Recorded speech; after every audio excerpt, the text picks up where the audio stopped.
Nelle intercettazioni la chiamavano Prosecco, in realtà i litri ordinati su internet non erano quelli del tipico vino bianco frizzante, ma GBL, conosciuta come la droga dello stupro. Arrivava in Veneto dall'Olanda e ufficialmente gli ordinativi servivano per il restauro di mobili antichi, una pratica questa che nei Paesi Bassi è legale. 9 persone sono state indagate dalla squadra mobile di Padova che in quasi 2 anni ha ricostruito il traffico fiorente che coinvolgeva anche le province di Treviso e Venezia e Vicenza.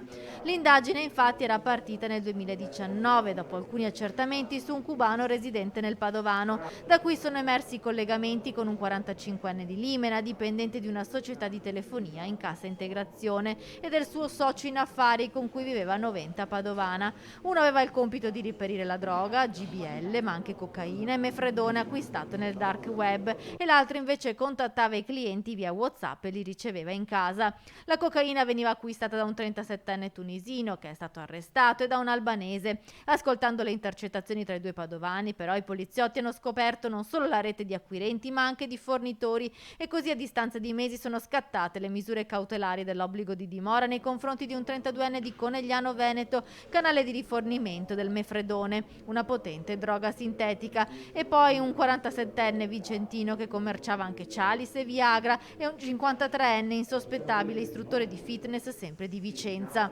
Tra gli indagati anche un 34enne di Ponzano Veneto che faceva arrivare la droga dello stupro direttamente a casa di mamma e papà, e un 60enne di Fossò. La clientela era vasta e aveva dai 30 ai 50 anni. La GBL infatti è nota anche per potenziare le prestazioni fisiche. Gli stessi indagati, 9 in tutto in realtà, quelli su cui sono stati raccolti gravi indizi, svolgevano anche attività varie. Chi non svolgeva attività per un verso, chi invece era istruttore di fitness piuttosto che chi gestiva un sexy shop. Nel corso delle indagini sono stati sequestrati quasi 8 litri di GBL e mezzo chilo di cocaina. Un litro di GBL fruttava quasi 1.000 euro. Gli indagati vendevano infatti a un millilitro ad €1.